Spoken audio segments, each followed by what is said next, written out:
पाकिस्तान के प्रधानमंत्री नवाज शरीफ की कुर्सी चली गई है। भ्रष्टाचार के मामले में नवाज शरीफ को झटका दिया है सुप्रीम कोर्ट ने। पनामा केस मामले में उन्हें दोषी ठहराया गया है। कोर्ट के फैसले के बाद नवाज तत्काल प्रभाव से प्रधानमंत्री के पद से हटा दिए गए। सुप्रीम कोर्ट में 5 जजों की बेंच ने नवाज शरीफ के खिलाफ यह फैसला सुनाया। उससे पहले 6 सदस्यीय ज्वाइंट इन्वेस्टिगेशन कमेटी ने जो रिपोर्ट दी थी, उसके बाद सुप्रीम कोर्ट को फैसला लेना था और सुप्रीम कोर्ट ने अब से कुछ देर पहले दोषी करार दिया है। और दोषी करार देने का मतलब है कि पाकिस्तान में अब कौन नया प्रधानमंत्री होगा, इस दिशा में हर की नजर जाकर टिक गई है। बीते 2 हफ्तों के अंदर नवाज शरीफ और उनके परिवार के खिलाफ केस अब दायर होगा। नवाज शरीफ पद से तुरंत इस्तीफा दे दिया गया है और वो प्रदेश अध्यक्ष के पद को भी छोड़ेंगे। ये सारी स्थितियां बताती हैं कि किस तरीके से पाकिस्तान में पहली बार करप्शन को लेकर सुप्रीम कोर्ट ने ज्वाइंट इन्वेस्टिगेशन टीम की जो रिपोर्ट थी उसको उस पर अपनी मुहर लगाते हुए प्रधानमंत्री को दोषी करार दिया है। और पाकिस्तान के राजनीतिक दलों ने इस पर प्रतिक्रिया देते हुए कहा है कि कानून का राज लौट रहा है और अभी तक करप्शन का राज था। और इन सब के बीच कुछ राजनेताओं का कहना है कि चुनाव होने चाहिए देश में, जिससे कि जनता तय करे कि अगला प्रधानमंत्री कौन होगा। लेकिन इन सब के बीच मुस्लिम लीग नवाज शरीफ में अगले नाम को लेकर चर्चा हो रही है। कई नामों की फेरिस्त है। कौन नवाज शरीफ के सबसे विश्वस्त और करीब में था, उसे सामने लाया जाए। हालांकि ऐसी संभावना बेहद कम है कि उनकी बेगम निकलकर सामने आए, क्योंकि उनकी बेगम कुलसम जो है वह स्वस्थ उतनी नहीं है जो बताया जा रहा है। तो ये तस्वीरें जो आप स्क्रीन पर देख रहे हैं, ये जश्न है प्रधानमंत्री के करप्शन में दोषी साबित होने का। लोगों में लगातार वहां पर इस बात को लेकर गुस्सा था कि पाकिस्तान में करप्शन की जड़ें जो है बेहद मजबूत हो गई। और खुद जब 1 बरस पहले पनामा लीक के पेपर आए थे, जिसमें इस बात का जिक्र था कि किस तरीके से नवाज शरीफ के परिवार ने मनी लॉन्ड्रिंग के जरिए पैसे बनाए, और उसमें इस बात का भी जिक्र था कि इन पैसों का जिक्र उन्होंने पाकिस्तान में चुनाव आयोग के सामने चुनाव लड़ते वक्त भी नहीं किया था। और उस रिपोर्ट में इस बात का भी जिक्र था कि इनकी संपत्ति सऊदी से लेकर ब्रिटेन तक कहां-कहां किस-किस रूप में मौजूद है। इन सारी स्थितियों के बीच लगातार इस बात का विरोध हो रहा था कि अगर सत्ता में रहते हैं नवाज शरीफ तो फिर जांच कैसे होगी। लेकिन बावजूद इसके आज जब विपक्ष ने इस बात का जिक्र किया कि जब ज्वाइंट इन्वेस्टिगेशन टीम जो बनी थी वो बेखौफ इसलिए काम कर रही थी क्योंकि यहां पर संस्थान काम कर रहे थे, सेना काम कर रही थी, इसीलिए बेखौफ थी। लेकिन अब नया सवाल यह है कि क्या जो नया प्रधानमंत्री होगा पाकिस्तान का, उससे भारत के रिश्ते, पहला सवाल। दूसरा, पाकिस्तान के नए प्रधानमंत्री को बनाने के पीछे अगर चुनाव की स्थिति नहीं आती है तो वहां की सेना की कोई भागीदारी। और इस ट्रांजैक्शन के पीरियड में जब सत्ता हस्तांतरण किसी नए शख्स के पास हो रहा है, इन सब के बीच सेना की भागीदारी रह सकती है और खासतौर से चीन भी कहीं उसकी भी भागीदारी रहेगी इस पूरी प्रक्रिया में। क्या गौरव, क्या लगता है? इस समय देखिए, प्रत्यक्ष या परोक्ष रूप से सेना की भागीदारी हमेशा रहती है। ये जो ज्वाइंट इन्वेस्टिगेशन टीम थी, इसमें भी पाकिस्तानी मिलिट्री इंटेलिजेंस के एक ब्रिगेडियर साहब थे और आईएसआई के एक ब्रिगेडियर साहब थे। तो जो 6 मेंबर की ये टीम थी, इनमें से 2 सदस्य तो पाकिस्तानी सेना के थे। उसके बाद जो वो एविडेंस लेकर आए वो बहुत खुले तौर पर नवाज शरीफ और उनके परिवार के खिलाफ थी, ऐसा जेआईटी ने अदालत में कहा। और सर्वसम्मति से 5 जज बेंच ने नवाज शरीफ को दोषी पाया। यह बहुत गंभीर मामला इसलिए भी हो जाता है क्योंकि अब अगला प्रधानमंत्री कौन होगा, इसमें सेना की दखल रहेगी परोक्ष रूप से, ऐसा पाकिस्तान में लगातार कहा जा रहा है। चाहे वो इन्हीं की पार्टी पीएमएल नवाज के हो या फिर चुनाव हो या पीटीआई जो है पाकिस्तान तहरीक इंसाफ इमरान खान जो प्रयास कर रहे हैं उनकी बात हो। आलोक जी, 5 अप्रैल 2016 नवाज शरीफ ने जांच, दबाव था, जांच के आदेश दे दिए थे। और उसके बाद अगर हम सिलसिलेवार तरीके से देखते हैं तो जांच की प्रक्रिया, प्रधानमंत्री ने खुद के खिलाफ जांच के आदेश देने पड़े। पाकिस्तान के भीतर के हालात ये क्या बतलाते हैं कि पाकिस्तान के भीतर चीजें बदल रही हैं या नवाज शरीफ कमजोर हो रहे हैं? देखिए, दोनों बातें हैं। कुछ तो वहां भी भारत को देख करके, आफ्टर ऑल कितना ही कहें, आपको देखते हैं हम सब, सारी भारत की जो प्रक्रियाएं हैं उसको देख करके लोग तो वही हैं, हमारी जनता भी। और इसीलिए नवाज शरीफ के लिए ये मजबूरी हो गई कि वो दिखाएं कि नहीं क्या है। और अभी भी देखिए, पनामा पेपर्स के बावजूद मैं एक बात और जोड़ूंगा, उनका एक बिजनेस के काम भी बहुत रहे हैं, इंक्लूडिंग भारत के साथ भी। हम लोग इसके चर्चा ज़्यादा अभी समय नहीं करना चाहते, लेकिन भारत की कंपनियों के साथ जो संबंध है उनकी कंपनियों के संबंध रहे हैं जी। और इसीलिए आपको याद हो तो पिछली बार भी कई बार मध्यस्थता के लिए, या मध्यस्थता तो नहीं कहना चाहिए, दूत की तरह से बिजनेस हाउसेस भी एक दूसरे के लिए सरकारों के बीच में काम करते हैं। तो नवाज शरीफ की ये भूमिका अब भी, चाहे वो पद से हट गए, उन्होंने भी अपना कोई बी प्लान रखा होगा कि यदि मुझे हटना पड़ा तो मेरा कौन आदमी बनेगा। बिना धन बल के वहां भी चुनाव नहीं जीते जा सकते प्रसून जी। इसलिए चाहे लालू यादव हो या नवाज शरीफ हो, आप उनको ये मत कहिए कि आज से नवाज शरीफ के युग का अंत हो गया है जी।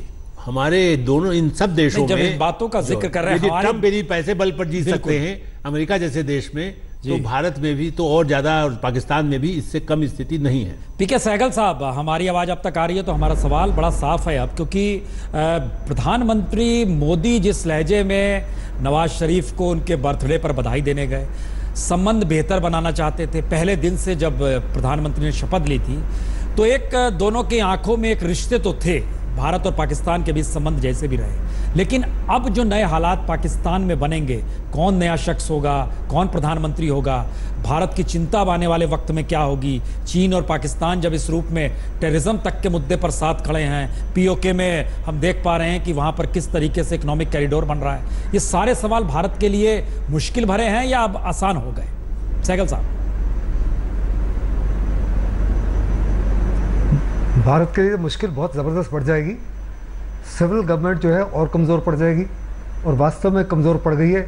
जो भी आएगा, असली जो रूलर है पाकिस्तान में, पाकिस्तान की मिलिट्री है। और आप देखो कि जब जब पाकिस्तान की मिलिट्री असेंडेंट पर रही है, चाहे वो 65 में थी जब अयूब खान थे, 71 में जब याजा खान थे, 99 में मुशर्रफ के समय आपका कारगिल हुआ, तो पाकिस्तान की आर्मी की तरफ से दखल अंदाजी और बढ़ जाएगी।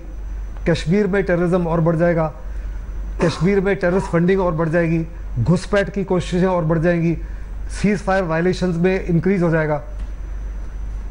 जो भी प्रधानमंत्री बनेंगे, आप देखो नवाज शरीफ तो एक मिनट के आप सहगल साहब जिन बातों का आप जिक्र कर रहे हैं, एक मिनट जरा सा रोक रहे हैं सहगल साहब आपको। आप जिन बातों का जिक्र कर रहे हैं कि ये स्थिति बनेगी, हमारे साथ हमारी संवाददाता गीता मोहन भी है। गीता, किस रूप में गवर्नमेंट ऑफ इंडिया यानी मौजूदा वक्त में मोदी गवर्नमेंट किस रूप में पाकिस्तान को देख रही है? क्योंकि अब ये फैसला इतना बड़ा है कि असर डालेगा संबंधों पर, रिलेशन को लेकर, तो अब किस रूप में देखा जा रहा है इसे? पुण्य प्रसून, अभी तक भारत की तरफ से या भारतीय गवर्नमेंट की तरफ से कोई रिएक्शन नहीं आया है। लेकिन ये लेके चलिए कि भारत किसी डाउट में नहीं था कि जो पाकिस्तान का भारत पॉलिसी है वो आर्मी तय करती है, ना कि सिविलियन गवर्नमेंट। नवाज शरीफ का पाकिस्तान के इंडिया पॉलिसी में कोई हाथ नहीं है। इसलिए जो ज्यादा फर्क पड़ेगा वो पाकिस्तान के अंदरूनी मामले में पड़ेगा, अंदरूनी पॉलिटिक्स में पड़ेगा, ना कि भारत और पाकिस्तान के बीच रिश्ते कैसे होंगे, मजबूत होंगे या नहीं, उस पर पड़ेगा। लेकिन एक बात जरूर बताना चाहूंगी पुण्य प्रसून कि जब उफा में प्राइम मिनिस्टर नवाज शरीफ मोदी जी से मिले थे तो वहां पर एक बहुत इंपॉर्टेंट स्टेटमेंट दिया था जिसमें कश्मीर शब्द उस स्टेटमेंट में नहीं था। वहां से आर्मी बहुत ही नाखुश थी नवाज शरीफ से, और वहां से इनका रिलेशंस जो है सिविलियन गवर्नमेंट और आर्मी के बीच वो बहुत ही बुरा हो गया। और उसके जो अभी आप देख रहे हैं रिपरकशंस और जो रिजल्ट है जो आज आप देख रहे हैं, वो उसी समय से मेटिकुलस प्लानिंग हो रहा था इमरान खान के साथ। बड़े सारे काफी सारे लीडर्स हैं जो पाकिस्तान में नवाज शरीफ के खिलाफ बोल रहे थे। वो सब तब शुरू हुआ जब उन्हें लगा कि नवाज शरीफ आर्मी की लाइन नहीं ले रहे हैं कश्मीर को लेकर।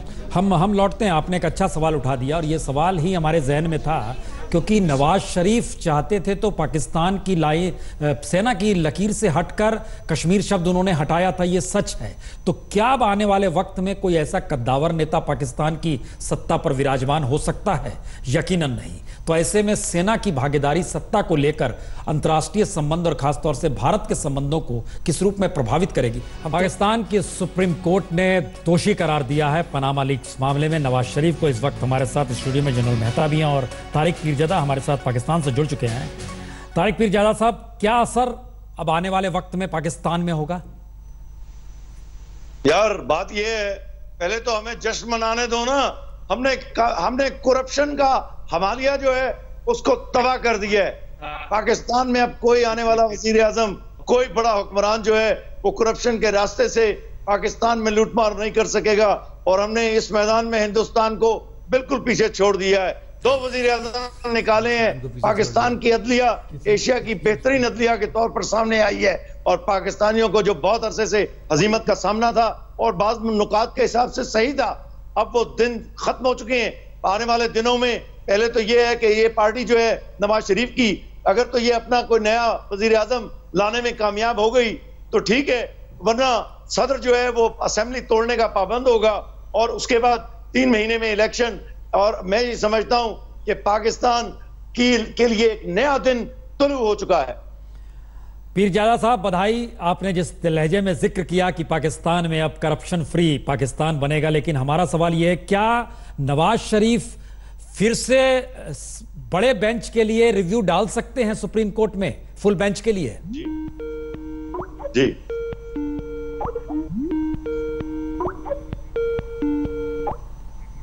बस इससे ज्यादा नहीं होगा। कीजिए। हमारी आवाज आ रही है आपके पास? जी जी बोलिए। हाँ, हम ये कह रहे हैं कि क्या रिव्यू पिटीशन भी इसमें डाली जाती है फुल बेंच के लिए? डाली जा सकती है, कानूनी तौर पर डाली जा सकती है, लेकिन रिव्यू पिटीशन में, जैसे कि मैं वकील भी हूं, मैं आपको बता सकता हूं कि जब तक कोई नया नुक्ता, नया पॉइंट ना हो, रिव्यू पिटीशन की हैसियत एक रद्दी के टुकड़े की होती है। लिहाजा इस वक्त तो वो वजीर आजम नहीं रहे, वो एक आम शहरी हैं, वो अब एक आम शहरी की हैसियत से रिव्यू पिटीशन लेके आएंगे। लेकिन उससे पहले कि वो रिव्यू पिटीशन लेके आए, नैब के अंदर, अकाउंटेबिलिटी ब्यूरो के अंदर उनका केस और उनके खानदान का और उनके सिंधी का केस जा चुका है और अब ये दिन जो है करप्शन के खात्मे का दिन वो शुरू हो चुका है पाकिस्तान में। और ये बात जो है वो तमाम दुनिया में वाज़ेह हो जानी चाहिए कि पाकिस्तान करप्शन को बर्दाश्त नहीं करेगा। और अब कोई नाम सामने आ रहा है जो प्रधानमंत्री बनेंगे?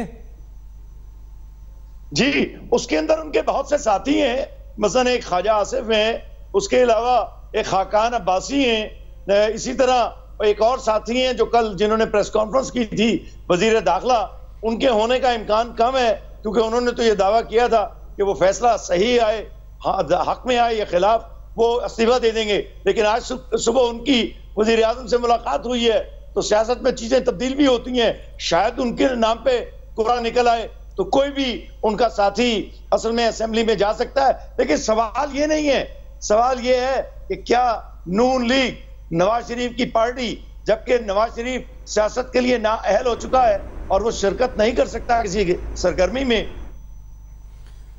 तो पाकिस्तान में बहुत खुशी का दौर है। में एक छोटा सा ब्रेक ले रहे हैं, लौट रहे हैं।